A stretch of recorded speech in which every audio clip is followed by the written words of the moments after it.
अस्सलामुअलैकुम वीवर्स, उम्मीद करता हूँ कि आप खैरियत से होंगे। वीवर्स, 100 इम्पॉर्टेंट मैथ्स MCQs की वीडियो सीरीज़ स्टार्ट कर रहा हूँ। अब एक वीडियो में इन तमाम MCQs को सॉल्व करना तो एक किस्म का इम्पॉसिबल है, बहुत ज़्यादा टाइम लगेगा। तो इसलिए इनको मैं 5 पार्ट्स में डिवाइड कर रहा हूँ। हर पार्ट में 20 क्वेश्चंस को सॉल्व किया जाएगा। तो आज हमारी पार्ट नंबर 1 है, क्वेश्चन नंबर 1 to 20 आज की वीडियो में सॉल्व करेंगे। इस पे भी काफ़ी टाइम लग जाएगा, मगर कोशिश करूँगा कि एक्सप्लेनेशन जो है वो शॉर्ट दी जाए और वीडियो पे ज़्यादा टाइम, क्वेश्चन पे ज़्यादा टाइम ना लगाया जाए। तो शुरू करते हैं आज के question.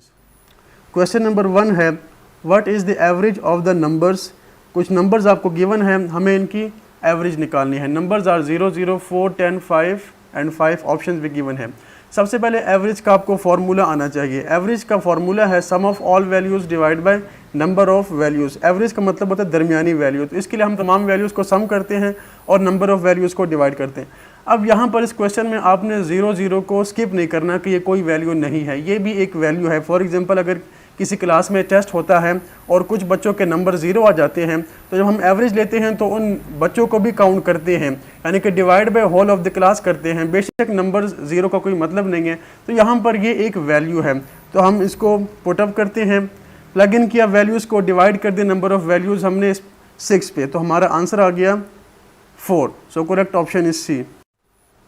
Question number 2, sum of 3 consecutive integers is 51, the middle one is. Consecutive का मतलब होता है मुसलसल आने वाले, इस तरह के 3, 4, 5, 5, 6, 7 ये कंसेक्टिव इंटीजर्स हैं। हमने इनकी मिडल टर्म फाइंड करनी है अगर इनका सम 51 है। तो सबसे पहले हमने लेट कर लिया कि जो नंबर्स हैं वो है a+1, a+2, ये तीनों कंसेक्टिव नंबर्स हैं। अब इनका जो सम है मजमुआ वो हमें गिवन है 51, तो वो आप लिख लें। इन तीनों को ऐड करें, आंसर 51 आएगा। अब इसको सॉल्व करके आप a की वैल्यू फाइंड कर लें। तो सॉल्व किया और a की वैल्यू आ गई 16। अब हमें मिडिल टर्म फाइंड करनी है, तो मिडिल वन a+1 है, विच इज़ 16 + 1 17, यानी 17 हमारे पास मिडिल टर्म है। D is the correct option. Question number 3, the average of 35, 45 and x is equal to 5 more than twice x, find x। 35, 45 और x का जब एवरेज लें तो इन तीनों को जमा करें और नंबर ऑफ वैल्यूज़ 3 पे डिवाइड कर दें। आगे है is equal to 5 more than twice x, यानी ये जो एवरेज जो आपने लिया है ये 5 नंबर ज़्यादा है किससे, x के डबल से। जब ये 5 नंबर ज़्यादा है तो हमें इक्वेशन लिखने के लिए इसको बराबर करना पड़ेगा, या तो हमें इसमें से 5 माइनस करना पड़ेगा, सब्ट्रैक्ट करेंगे लेफ़्ट साइड पे, या 5 ऐड करेंगे ट्वाइस ऑफ x में राइट साइड पे। तो मैंने क्या किया, यहाँ पर 5 को ऐड कर दिया किस में, ट्वाइस x में, यानी कि x के डबल में। उम्मीद है ये इक्वेशन आपको समझ आ गई होगी। ये इक्वेशन हमने स्टेटमेंट से बनाई है। अब यहाँ पर हमने x की वैल्यू फाइंड करनी है, तो x की वैल्यू फाइंड करना अब मुश्किल नहीं है। 3 को मल्टीप्लाई कर दें और इसको सॉल्व करके x की वैल्यू आप फाइंड कर लें, तो हमारे पास x की वैल्यू 13 आ गई। Correct option is B. अब आप यहाँ पर अगर चेक करना चाहें कि आंसर ठीक है या गलत, तो x की जगह 13 पुट करके दोनों इक्वेशंस को आप चेक कर सकते हैं। आपके लेफ्ट हैंड साइड और राइट हैंड साइड का आंसर सेम आना चाहिए और आएगा। Question number 4, what is the average of first 150 natural number. पहले 150 नेचुरल नंबर्स का आप एवरेज फाइंड करें। तो एवरेज के फार्मूले के बारे में आपको बता चुका हूँ। एवरेज का मतलब है sum of all values divide by number of values. अब हमें सबसे पहले 150 जो नेचुरल नंबर हैं शुरू के, उनको जमा करना है, उनका सम फाइंड करना है। तो इसका एक फार्मूला है sum of first n natural numbers का, n times n+1 divide by 2। n जो है वो कोई भी नंबर है, जिस तरह के यहाँ पर n की वैल्यू है 150, तो आप n की जगह 150 पुट कर दें। 150 + 1 151 डिवाइड बाई 2। जब इसको सॉल्व करेंगे तो हमारे पास आंसर आ गया 11,325, 11,325 ये इनका मजमू आ गया। नंबर ऑफ वैल्यूज़ आर 150, तो एवरेज के लिए इस सम को डिवाइड कर दें नंबर ऑफ वैल्यूज से, तो the answer is 75.5। Question 5, the average of 3 odd successive numbers is equal to 129, what is the largest of the 3 numbers. अब 3 ऑड सक्सेसिव नंबर्स हैं। सक्सेसिव का मतलब ये होता है एक दूसरे के पीछे आने वाले, यानी कि मुसलसल, मगर नंबर्स ऑड हैं। इनका जो एवरेज है वो 129 है, 129 है। तो हमने लेट कर लिया कि 3 ऑड कंसेक्टिव या सक्सेसिव इंटीजर्स वो हैं a+2, a+4। 2 और 4 क्यों ऐड किया, फॉर एग्जांपल पहला 3 है, तो नेक्स्ट ऑड के लिए हम इसमें 2 जमा करेंगे, 3 + 2 5, एंड नेक्स्ट दोबारा 2 ऐड करें, 5 + 2 7, तो एक जब ऐड करेंगे तो वो इवन बन जाएगा, तो इसलिए हमें 2 ऐड करना है। तो इनका जो एवरेज है वो 129 है। तो आप एवरेज लें, एवरेज के लिए आप इन तीनों को जमा करें, 3 पे डिवाइड करें, सॉल्व करें तो a+2 आ गया। So a+2 equal to 129 since it is given, और यहाँ से a की वैल्यू आ गई 127 जो कि हमारा फर्स्ट ऑड इंटीजर है। हमें लार्जेस्ट फाइंड करना है, तो लार्जेस्ट इसमें a+4 है, means 127 + 4 which is 131। So correct option is D. Question 6 है, the difference in the measure of two supplementary angles is 102 degree, find the two angles। यानी दो सप्लीमेंट्री एंगल्स के दरमियान डिफरेंस 102 का है, तो दोनों एंगल फाइंड करें। अब सप्लीमेंट्री एंगल क्या होते हैं? दो एंगल्स जिनको जमा करें और आंसर 180 डिग्री आ जाए तो उन दोनों को हम सप्लीमेंट्री एंगल कहेंगे। अब टोटल में से आप अगर एक एंगल को माइनस करें, सब्ट्रैक्ट करें, तो आपके पास आंसर 102 आना चाहिए। इस तरीके से भी कर सकते हैं। दूसरा तरीका ये है कि आप दो एंगल लेट कर लें, एक्स और वाई दोनों को जमा करें, 180 आएगा, दोनों को सब्ट्रैक्ट करें, 102 आएगा, दो इक्वेशन बनेंगी और वहाँ से एक्स और वाई फाइंड कर लें। तो आसान तरीका है कि आप 180 टोटल में से x को फाइंड करें, माइनस करें जो कि हमने फाइंड करना है, तो आंसर 102 जो कि आपको एक एंगल दिया है वो आ जाएगा। सो यहाँ से x को आप राइट पे ले जाए, 102 को लेफ्ट में। सो आंसर इज़ 78, यानी कि हमारे पास जो एक एंगल है वो 78 है और दूसरा एंगल 102 है। Correct option is C. 7th question, two numbers are such that one number is 42 more than the second number and their average is equal to 40। दो नंबर्स ऐसे हैं कि एक नंबर दूसरे से 42 बड़ा है और उनका एवरेज 40 है, वो दोनों नंबर्स फाइंड करें।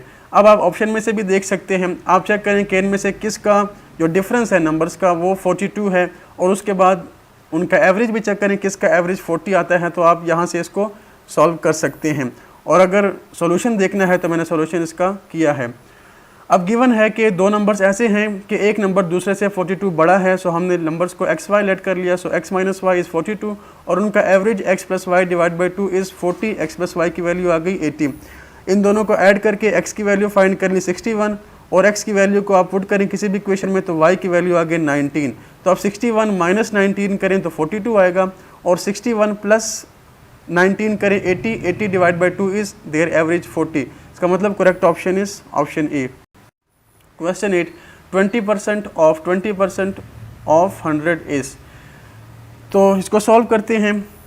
20% मीन्स 20 डिवाइड बाई 100। ऑफ के लिए हम मैथमेटिक्स में मल्टीप्लाई यूज़ करते हैं। इसी तरह 20% is 20 divide by 100 multiply by this 100। तो आप इस 100 को और इस 100 को कैंसिल आउट कर सकते हैं। इसी तरह 100 के 2 ज़ीरोज़ और 20 के लास्ट 2 ज़ीरोज़ कैंसिल हो जाएंगे, तो हमारे पास बचेगा 2 multiply by 2 which is 4। Correct option is C. आप ऐसा भी कर सकते हैं कि 20% ऑफ 100 पहले ले लें तो वो आ जाएगा 20, उसके बाद 20% ऑफ 20 जब लेंगे तो हमारे पास आंसर 4 आएगा। Since 20 multiply by 5 is 100 and 4 multiply by 5 is 20। या आप इसको मैथमेटिकली सॉल्व भी कर सकते हैं। Question 9, 8 is 1/3% of which number. किस नंबर का हम 1/3% लें तो आंसर 8 आ जाए। इसको भी सॉल्व किया है। 8 इक्वल या 8 इज़ 1/3% ऑफ विच नंबर। अब हमें नंबर तो नहीं पता तो मैंने यहाँ पर y लिख लिया। इसको सॉल्व करके हम y की वैल्यू फाइंड करते हैं। 1/3 से इधर आ गया, परसेंट की जगह 1/100 मल्टीप्लाई बाय y। मल्टीप्लाई करें 3 को 100 के साथ और उसके बाद 8 को 300 से ज़रब दें तो y की वैल्यू आ गई 2400। यानी कि आप 2400 का 1/3% ले तो आंसर 8 आता है। करेक्ट ऑप्शन इज़ ए।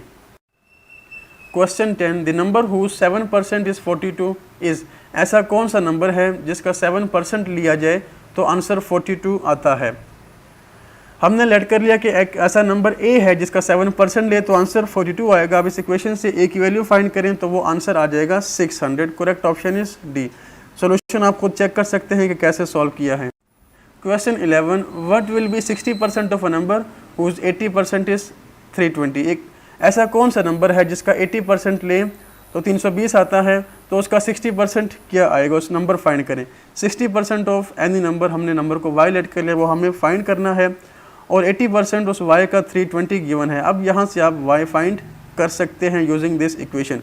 तो y हमने फाइंड किया, आंसर आ गया 400। सो अब हमें क्या फाइंड करना है, हमें 60% ऑफ 400 फाइंड करना है। तो वो जब फाइंड करेंगे आप तो आपके पास आंसर आ जाएगा 240। A is the correct option. Question 12, what percent of 10/3 is 5/3। 5/3 10/3 का क्या परसेंट बनता है। अब यहाँ से क्वेश्चन को देखें तो 5/3 को 2 से मल्टीप्लाई करेंगे तो हमारे पास 10/3 आ जाएगा, यानी कि 5 मल्टीप्लाई बाय 2 इज़ 10। इसका मतलब जो 5/3 है वो 10/3 का 50% बनता है। यहाँ से भी आप इसको कर सकते हैं, करेक्ट ऑप्शन बी बनता है। और अगर सोल्यूशन देखना चाहें तो सोल्यूशन भी मैंने किया है। हमने लेट किया कि x% जो है वो ऑफ का मतलब मल्टीप्लाई 10/3 इक्वल टू 5/3 और यहाँ से x की वैल्यू फाइंड की तो वो 50 आ गई। Question 13, what was the original price of a radio that sold for $70 during a 20% off sale. यानी एक रेडियो है, उसकी आपने ओरिजिनल प्राइस फाइंड करनी है। अगर वो $70 का सेल हुआ है, 20% उस पर ऑफ किया गया 20% सेल के बाद, अगर सेल ना हो तो ओरिजिनल प्राइस क्या होगी। तो सेल प्राइस है $70 और 20% ऑफ किया गया, तो पहले आप 70 का 20% फाइंड करें तो वो हमारे पास आ गया 14, यानी कि $14 जो है ना वो ऑफ किया गया। तो अगर ओरिजिनल प्राइस में आए तो हमें जो ऑफ सेल है वो ऐड करनी पड़ेगी सेल प्राइस में, तो ये हमारे पास आ जाएगा original price $84। Question 14, by selling an article for ₹200 shopkeeper loses 20%, what is the cost price of article. एक शॉपकीपर किसी भी आर्टिकल, किसी भी चीज़ को 200 रुपये का बेचता है और उसे 20% का नुकसान होता है, तो उसने कितने की वो चीज़ ली है, कॉस्ट प्राइस फाइंड करें। तो पहले आप 20% फाइंड करें 200 का, तो वो हमारे पास आ गया 40, यानी कि उसने उसको 40 रुपये का नुकसान हुआ। तो कॉस्ट प्राइस कितनी पड़ेगी, 40 प्लस सेल प्राइस 200।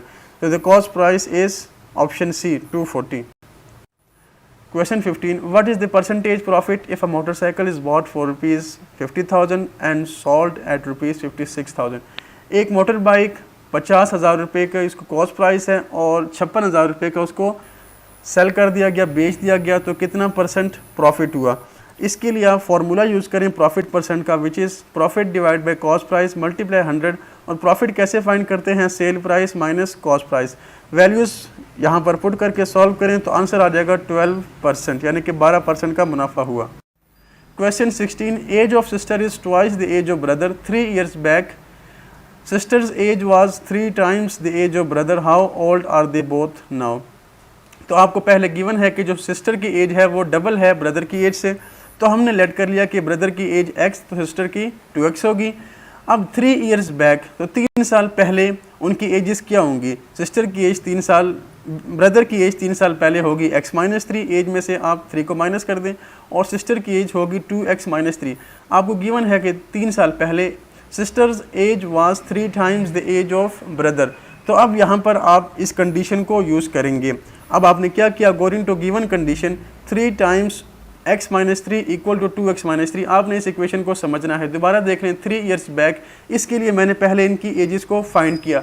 अब हम ये कंडीशन लगाएंगे, सिस्टर्स एज वाज 3 times, जो बहन की एज थी सिस्टर की एज वो 3 times थी, यानी कि 3 गुना ज़्यादा थी किससे, ब्रदर की एज से। अब हमें तो बनानी है इक्वेशन, इक्वेशन में दोनों क्वांटिटीज़ को सेम होना चाहिए, जो लेफ़्ट पर है और जो राइट पर है। सिस्टर की एज पहले ही 3 times है, यानी कि उसको पहले ही 3 से मल्टीप्लाई किया जा चुका है, तो बराबर करने के लिए अब आपने ब्रदर की एज को 3 से मल्टीप्लाई करना है। यहाँ पर ये गलती नहीं कर देनी कि 3 को एज ऑफ सिस्टर से मल्टीप्लाई करके और ज़्यादा कर दें, 6 टाइम कर दें। तो ये बात याद रखनी है कि यहाँ पर गिवन है sister's age is 3 times the age of brother, sister की एज पहले ही 3 गुना बड़ी है, तो अब आपने इक्वेशन बनाने के लिए ब्रदर की एज को 3 से मल्टीप्लाई करना है और यहाँ से x की वैल्यू फाइंड कर लें। x की वैल्यू फाइंड कर लेंगे तो x की वैल्यू आ जाएगी 6 is the age of brother, so sister's age is 2x which is 12। Correct option is B. Question 17, a man's age is 3 times his son, आदमी की एज बेटे की एज से 3 गुना ज़्यादा है। तो हम अगर बेटे की एज 7 साल हो तो आदमी की होगी 21, इसी तरह आप उसको मल्टीप्लाई करते जाएं। हमें तो जनरल इसको लेना होता है, तो हमने लेट कर लिया कि सन की एज, बेटे की एज x है, तो मैन की जो एज है वो होगी 3x इन 15 years, यानी कि 15 साल बाद। तो 15 साल बाद सबसे पहले आप इन दोनों में 15 को ऐड कर दें, तो आदमी की एज होगी 3x + 15 और उसके बेटे की एज हो जाएगी x + 15। 15 साल के बाद it will be double that of his son, 15 साल के बाद जो वालिद की एज है आदमी की वो डबल हो जाएगी बेटे की एज से। तो अब हम इसको इक्वेशन में कैसे एक्सप्रेस करेंगे, जिस तरह के पहला क्वेश्चन हमने किया वहाँ पर मैंने बताया कि अब वालिद की एज पहले ही डबल है, तो इक्वेशन में लिखने के लिए अब हमें 2 को सन्स एज से मल्टीप्लाई करना पड़ेगा ताकि इक्वल हो जाए। तो हमने 2 × x + 15 किया इक्वल टू 3x + 15 और यहाँ से x की वैल्यू फाइंड कर ली। So how old is the son now, son is now 15 years old। Correct option is A. Question 18, find the number of digits in the square root of this number. किसी भी perfect square के square root में आने वाले number of digits को हम find कर सकते हैं। सबसे पहले परफेक्ट स्क्वायर क्या होता है? एक ऐसा इंटीजर जो कि दूसरे इंटीजर के स्क्वायर में लिखा जाए, यानी कि एक इंटीजर नंबर को, इंटीजर कौन से होते हैं? 0 +-1 +-2 +-3, ये सारे इंटीजर, यानी कि इसमें कोई डेसिमल वैल्यू नहीं है, पॉइंट की वैल्यू नहीं होगी। तो अगर इनको हम किसी भी इंटीजर को हम किसी दूसरे इंटीजर की प्रोडक्ट में लिख सकें सेम के, तो वो परफेक्ट स्क्वायर कहलाता है। नंबर ऑफ डिजिट कैसे फाइंड करते हैं? अगर n नंबर ऑफ डिजिट हैं परफेक्ट स्क्वायर में, जिस तरह के यहाँ पर परफेक्ट स्क्वायर में कितने डिजिट्स हैं? 5 डिजिट्स हैं, तो स्क्वायर रूट में n/2 होंगे if n is even, n+1/2 होंगे इफ़ n इज़ ऑड। यानी आपने सबसे पहले चेक करना है कि आपको जो परफेक्ट स्क्वायर का आंसर गिवन है उसमें कितने हिस्से हैं। यहाँ पर हैं 5 क्या है? 5 ऑड है, तो इसके लिए हम ये फार्मूला यूज़ करेंगे, n+1 divide by 2, 5 + 1 divide by 2, 5 + 1 is 6, 6/2 is 3, square root में 3 डिजिट्स होंगे। अगर यहाँ पर होता लेट सपोज 6 डिजिट्स होते, तो उसके लिए हम 6 डिवाइड बाई 2 3 ये फार्मूला यूज़ करते। तो अब यहाँ पर 5 हम सेकंड वाला यूज़ करेंगे, 5 + 1 6/2 3, तो उसके स्क्वायर रूट में 3 डिजिट्स होंगे। Correct option is B. Question 19, in the number line, इस नंबर लाइन में कौन सा ऑप्शन ट्रू है? तो नंबर लाइन को आप पहले देख लें कि नंबर लाइन के मिडिल में 0 है, 0 के राइट साइड पे पॉजिटिव नंबर्स हैं, नंबर बढ़ रहे हैं, और 0 के लेफ़्ट साइड पे नेगेटिव नंबर्स हैं, नंबर्स लेफ़्ट साइड पे कम हो रहे हैं। इसका मतलब -3 जो है वो छोटा है उस नंबर से जो कि उसके राइट पे है 3 तमाम नंबर से। अब देख लें x is greater than y, x y से बड़ा है, x तो y के लेफ़्ट साइड पे है और लेफ़्ट साइड पे छोटे नंबर हैं, तो ये नहीं हो सकता। x is less than equal to y, अब x y के बराबर नहीं है, लेस तो है मगर बराबर नहीं है, इसलिए ऑप्शन बी भी नहीं हो सकता। y is greater than z, y z से बड़ा नहीं है क्योंकि z राइट साइड पे है और राइट साइड के नंबर बड़े होते हैं, सो लेफ़्ट साइड का नंबर बड़ा नहीं हो सकता। डी ऑप्शन है x is less then z, x z से छोटा है, ये ऑप्शन ट्रू है क्योंकि x z के लेफ़्ट साइड पे लिखा है और लेफ़्ट साइड के नंबर छोटे होते हैं राइट साइड से, तो यहाँ पर करेक्ट ऑप्शन डी है। Question 20, which of the following number is divisible by 8, इनमें से कौन सा नंबर 8 पे डिवाइड होता है? तो 8 पे डिविजिबिलिटी का रूल आप पढ़ लें। अगर आखिरी 3 डिजिट्स, आखिरी 3 हिस्से किसी भी नंबर के 0 हों या वो आखिरी 3 डिजिट्स 8 पर डिवाइड होते हों, इसका मतलब है कि वो पूरा नंबर 8 पे डिवाइड होगा। तो अब आपको पूरे नंबर को डिवाइड करने की ज़रूरत नहीं है, सिर्फ लास्ट 3 डिजिट्स को देखें। लेट्स सपोज 650 को देखते हैं, लास्ट 3 डिजिट्स को, तो आप देखें 8 × 8 इज़ 64, 1 नीचे आ जाएगा, 0 भी नीचे आ जाएगा, तो 10 8 पे डिवाइड नहीं होता, ये डिविजिबल नहीं है।